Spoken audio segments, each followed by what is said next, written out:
Hey guys, I'm Twan. Welcome back to my channel. So today I want to talk to you guys about the Martini-Henry, both variants of it. So because I got a lot of information to cover, I'm going to skip the opening clip and we'll get right into it. So the first thing I want to do is take a little bit of time and look at the real steel version of the Martini-Henry. So it was a British rifle developed in 1870 and put into production in 1871. And this rifle, when it was originally produced, was actually muzzle loading instead of the breech loading variant that we see in Battlefield 1. So in the time that this was produced from 1871 to 1889, approximately 1 million of these rifles were produced. So this is a pretty popular rifle for that time. And even though it's over the span of about 20 years or so, that's a massive amount of rifles to be put out in this time period. And so to attest how popular this rifle was, it was used in all the British colonial wars following its invention, and also in wars like the Anglo-Zulu War, both of the Boer Wars, and actually a few Russian wars as well. Furthermore, as recently as 2011, there have been Martini-Henrys found by U.S. forces in Afghanistan being used by the Taliban as well. So this rifle was immensely popular for its time. It's still even found out in the world today. And this gun wasn't only used for military purposes. Because of this massive round size, you saw it used for things like elephant hunting as well. So that's how the Martini-Henry was used in real life. So let's take a look at how this gun is used in the battlefield.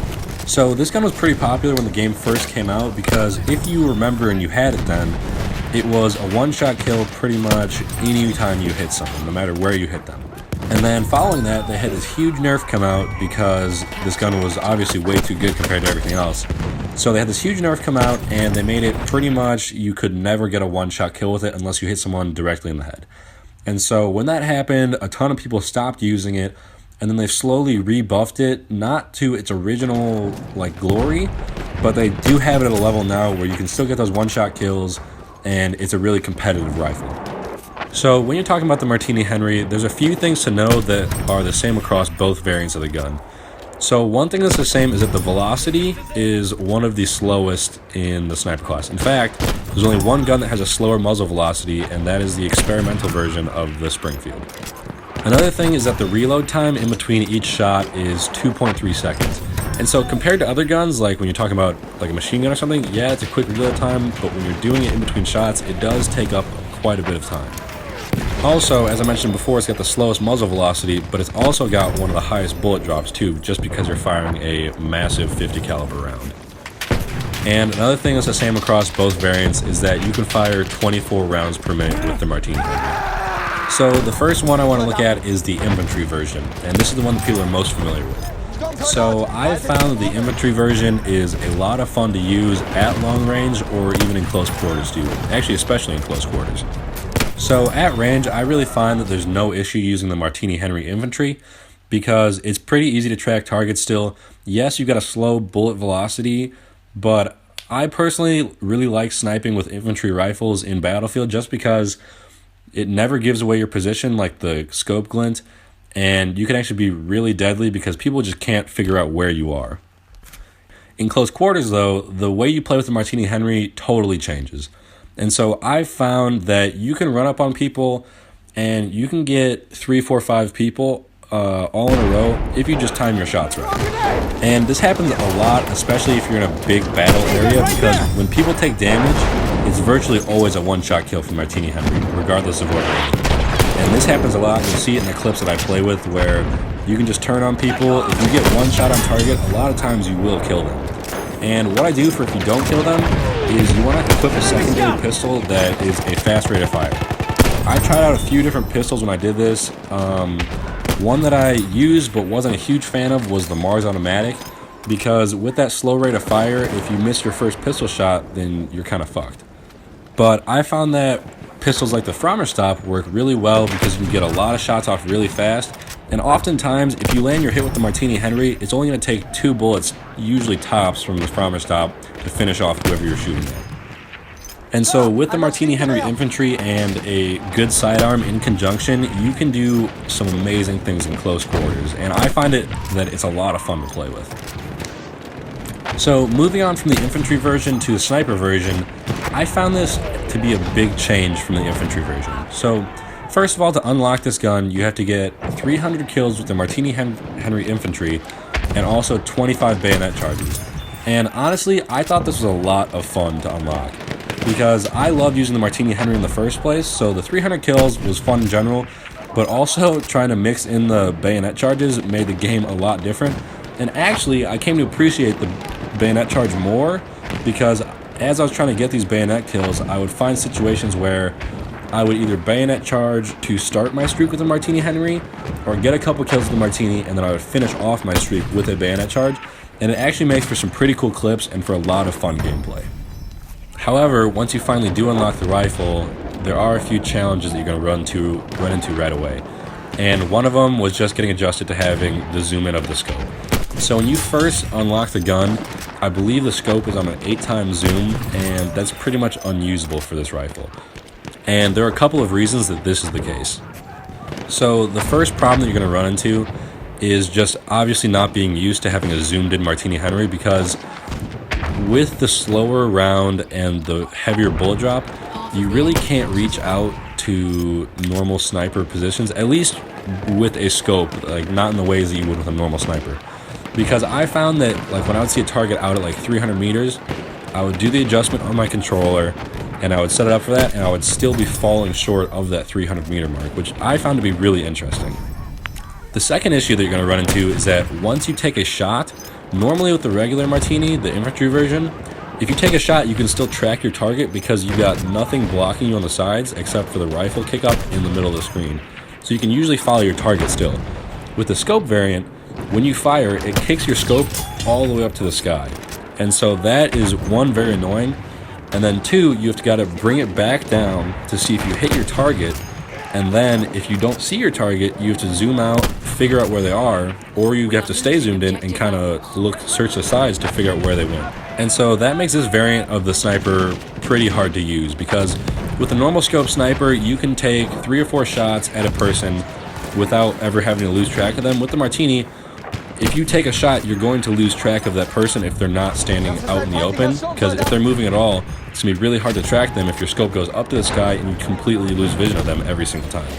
And so the first thing that I did to correct this was I went down from the 8x zoom to a 5x zoom. And so that makes it where you can still sort of be aggressive with this, but it is a lot more challenging than the infantry version.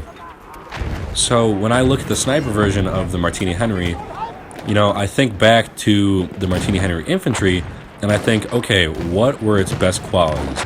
And so what you have are high damage, you can rally off a lot of shots quick, even though you have to reload in between each one, you can hit a target and then move on to the next one very quickly.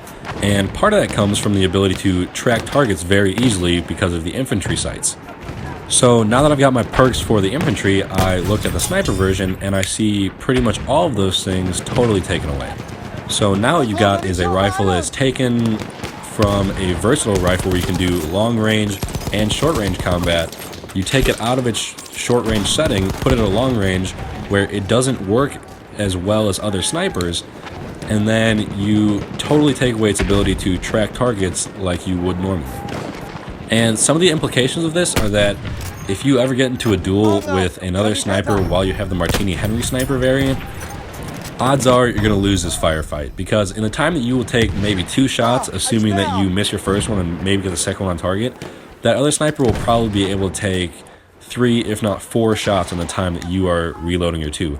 And the other problem is that they're going to have an easier time zeroing in on you than you will on them, because this sniper bullet is a lot different from all the other ones that we've seen in the regular guns.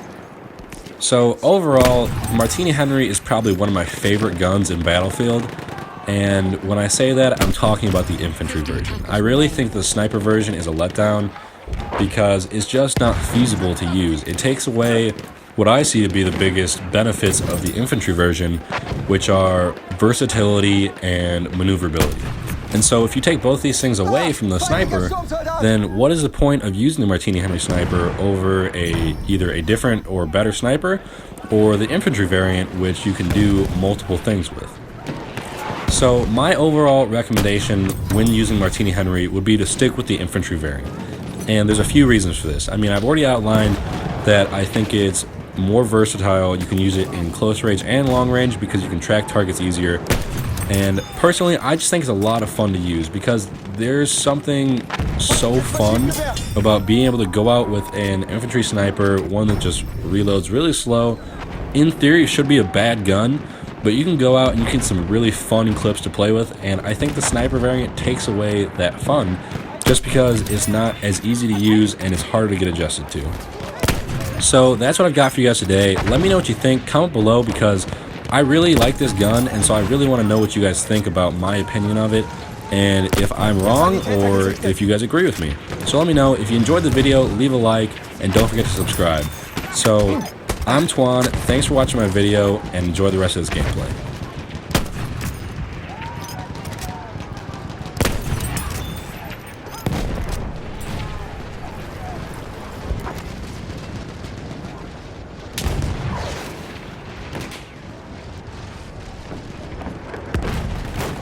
We are losing objective butter.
Augen auf! Sanitäter!